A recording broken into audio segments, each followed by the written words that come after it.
राष्ट्रीय प्रतीक एवं चिन्ह। भारत का राष्ट्रीय ध्वज तिरंगा है, जिसकी लंबाई तथा चौड़ाई का अनुपात 3:2 है।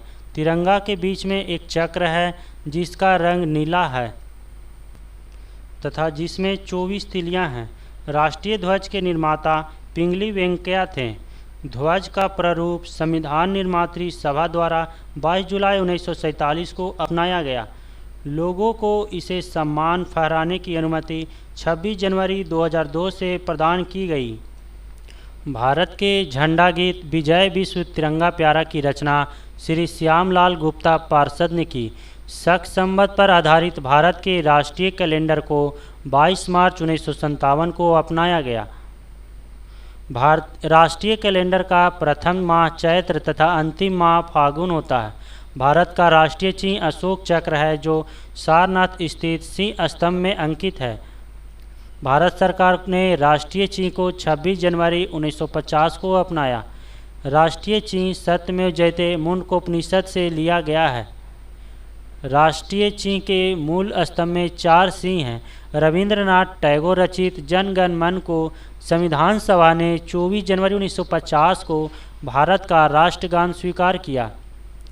राष्ट्रगान को सर्वप्रथम 27 दिसंबर 1911 को कांग्रेस के कलकत्ता अधिवेशन, जिसके अध्यक्ष पंडित विशन नारायण दत्त थे, में गाया गया।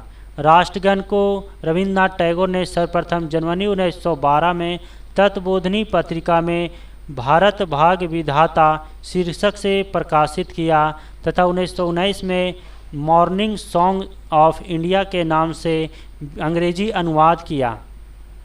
राष्ट्रगान गाने में 52 सेकंड लगते हैं।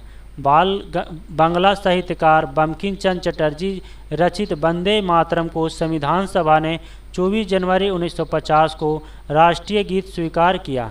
राष्ट्रगीत का प्रथम प्रकाशन 1982 में बंकिम चंद्र चटर्जी के उपन्यास आनंद मठ में हुआ था। राष्ट्रीय गीत को सर्वप्रथम 1896 ईस्वी में कांग्रेस के कोलकाता अधिवेशन अध्यक्ष रहमतुल्लाह सियानी में गाया गया। राष्ट्रगीत के प्रथम गायक ओंकार नाथ ठाकुर थे, जिनकी धुन जद्दूनाथ भट्टाचार्य ने बनाया। राष्ट्रगीत का अंग्रेजी अनुवाद अरविंद घोष तथा उर्दू अनुवाद आरिफ मोहम्मद खान ने किया। राष्ट्रगीत गाने में 65 सेकंड लगते हैं। संसद के अधिवेशन का प्रारंभ जन गण मन से तथा समापन वंदे मातरम से होता है। राष्ट्रीय पुष्प कमल नीलम्ब्रो न्यूसीफेरा जिसे कहते हैं। राष्ट्रीय पक्षी मोर, इसका वैज्ञानिक नाम पावो क्रिस्टेटस भी कहते हैं। राष्ट्रीय पशु बाघ पैंथेरा टाइग्रिस है और राष्ट्रीय फल आम मैग्नीफेरा इंडिका नाम वैज्ञानिक नाम। राष्ट्रीय वृक्ष बरगद, जिसका वैज्ञानिक नाम फाइकस बेंथालेंसिस है। भारत का राष्ट्रीय जलीय जीव डॉल्फिन है। वैट तथा वैट बजट शब्द फ्रेंच शब्द बजट से बना है, जिसका अर्थ है चमड़े का थैला होता है। सर्वप्रथम 1803 में बजट शब्द का प्रयोग फ्रांस में आय व्यय के रूप में प्रारंभ हुआ था। बजट का प्रारंभ इंग्लैंड में माना जाता है। भारत में बजट प्रणाली का संस्थापक एवं जन्मदाता जेम्स विल्सन को माना जाता है। बजट समवर्ती सूची में आता है। आम बजट लोकसभा में प्रवेश की जाती है।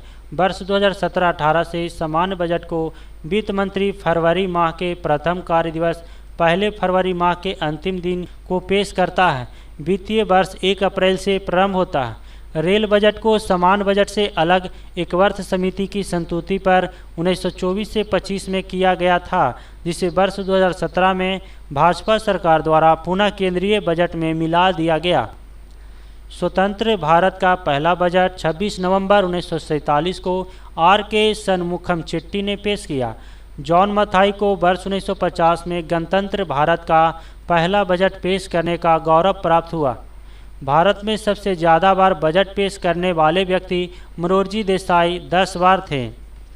भारत सरकार के बजट के आंकड़ों में कुल व्यय और कुल प्राप्तियां के बीच अंतर बजटीय घाटा कहलाता है।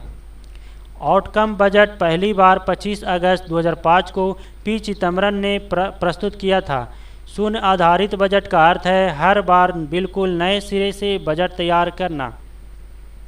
भारत में शून्य आधारित बजट सर्वप्रथम राजीव गांधी ने 1987-88 में पेश किया था। बजट पूर्व आर्थिक समीक्षा केवल लोकसभा में पेश किया जाता है, राज्यसभा में नहीं। संविधान का अनुच्छेद 112 में वार्षिक वित्तीय विवरण यानी बजट तैयार करने का उल्लेख है। राज्य सरकारों की बजट के संबंध में व्यवस्था अनुच्छेद 202 में की गई है। भारत में वैट प्रत्यक्ष कर की संस्तुति 1976 में लक्ष्मीकांत झा समिति ने दी थी। वैट का संबंध बिक्री या व्यापार कर से था। वैट मूल्यवर्धित कर है। वैट को सर्वप्रथम लागू करने वाला देश फ्रांस वर्ष 1954 में है। भारत में वैट 1 अप्रैल 2005 में लागू हुआ। वैट सबसे पहले हरियाणा में तथा सबसे अंत में उत्तर प्रदेश में लागू किया गया। भारत में सेवा कर 1994 से 95 में प्रारंभ हुआ। मोड वैट संशोधित मूल्यवर्धित कर जिसे कहते हैं को 1 अप्रैल 2000 को सेनवेट में परिवर्तित किया गया, जो उत्पाद कर से संबंधित है। कर ढांचे में सुधार हेतु चिलैया समिति का गठन अगस्त 1991 में हुआ। राजकोषीय नीति सरकार की प्राप्ति, राजस्व और व्यय से संबंधित है। हिंदी भाषा का ज्ञान। संविधान के भाग 17 के अनुच्छेद 343 के अनुसार संघ की राजभाषा हिंदी और लिपि देवनागरी घोषित की गई है। संघ की राजभाषा के रूप में हिंदी को 14 सितंबर 1949 को मान्यता प्रदान की गई। भारत में सर्वाधिक बोली जाने वाली भाषा हिंदी तथा दूसरा बांग्ला है। भारत की तेलुगु भाषा को इटालियन ऑफ द ईस्ट कहा जाता है।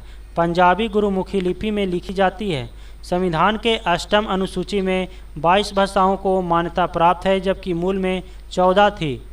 राजभाषा आयोग का गठन 1955 में किया गया था, जिसके अध्यक्ष बीजी खेर थे। हिंदी दिवस 14 सितंबर को मनाया जाता है। अंग्रेजी को अरुणाचल प्रदेश, नागालैंड एवं मेघालय में राजभाषा का दर्जा प्राप्त है। भारत के प्रथम राष्ट्र कवि मैथिली शरण गुप्ता को आधुनिक युग का तुलसी कहा जाता है। हिंदी विषय पर प्रथम पुरस्कार पाने वाले व्यक्ति थे सुमित्रा नंदन पत्र थे। आधुनिक युग की मीरा के रूप में महादेवी वर्मा को तथा भारतीय आत्मा के रूप में माखन लाल चतुर्वेदी को जाना जाता है। संस्कृत व्याकरण के जनक पाणिनि थे। संसार का सबसे बड़ा महाकाव्य महाभारत है। महाभारत की रचना वेद व्यास ने की थी। विश्व का आदि महाकाव्य रामायण को एवं आदि कवि वाल्मीकि को माना जाता है। रामायण मूलतः संस्कृत भाषा में तथा रामचरितमानस अवधी भाषा में लिखी गई थी। हिंदी का बड़ा महाकाव्य पृथ्वीराज रासो है। हिंदी भाषा इंडो यूरोपियन से संबंधित है। कालिदास भारत का शेक्सपियर कहलाते हैं। सुमित्रा नंदन पत्र सुकुमार कवि कहलाते हैं। विश्व की सबसे प्राचीन भाषा सुमेरियन है। केंद्रीय अंग्रेजी व विदेशी भाषा संस्थान हैदराबाद में है, जबकि institute of advance studies Shimla में अवस्थित है।